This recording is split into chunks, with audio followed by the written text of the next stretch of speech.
Inaano nyo to, Teno? Nag-aarkila kayo rito, Teno? Ano, magkano ang upa nyo, te?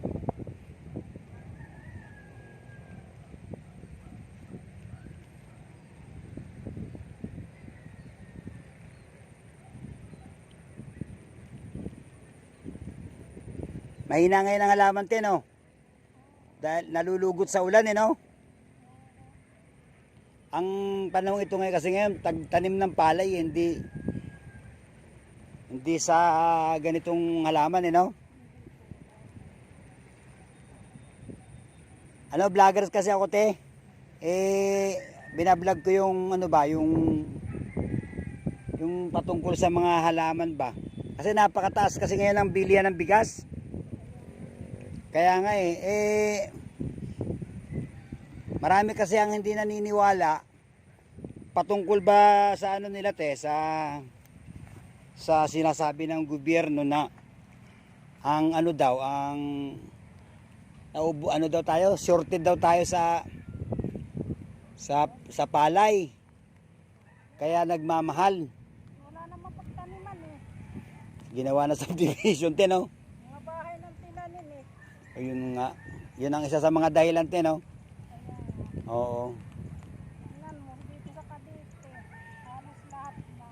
Tama ka dyan, te. Halos lahat na nga ng palayan dito sa Cavite, ikaw na. May ilang piraso na lang yung walang bahay na tanim. Ito, parang nabili na yata ito, te, no? Hindi pa ho. Ah, hindi pa? Kala ko nabili na ito. May bali-balita kasi na nabili na raw ito, eh. Hindi pa. Ito na lang sa kanila ang hindi nabibili. Doon daw nabibili. Ay, yung banda roon, te. Oo.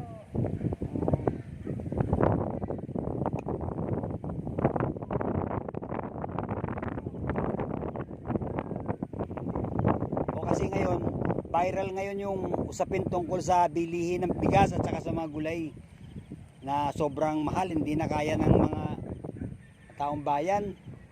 Nangako kasi itong si BBM na pag siya ang umupo, bababa ang presyo ng bigas, magiging 20 na lang. Na ngayon, nangyari ngayon 20 ang 1/4.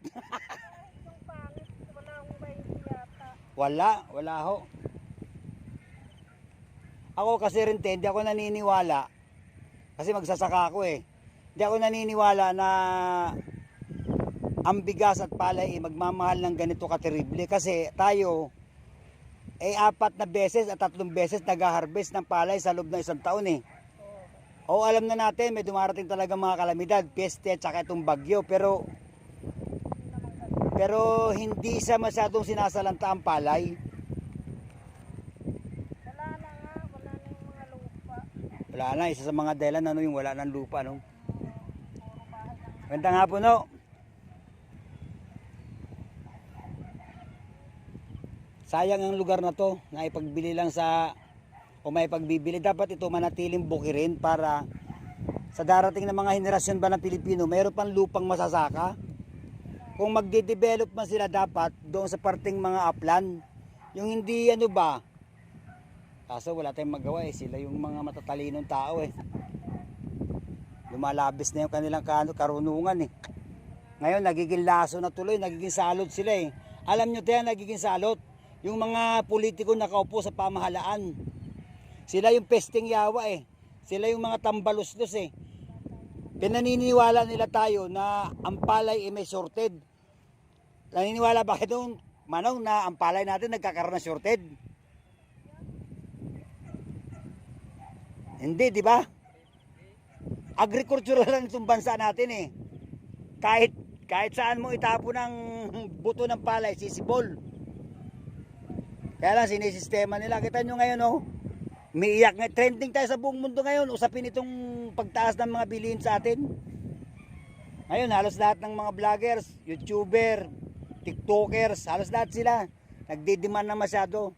Doon sa pangako ni BBM na 20 pesos na bigas. Sa 20 pesos meron ka mabibili 1/4. Di ba?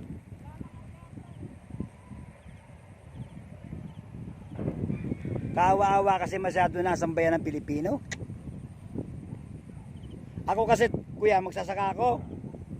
Magbubukid din ako. Ito ang kinagisnan ko nga na buhay. Madaling araw pa lang. Nasa mga bukid na kami kasama ng aking ama. Di ako naniniwala na may shortage sa palay. Merong manipulated Minamanipula ba nila ang sistema ba?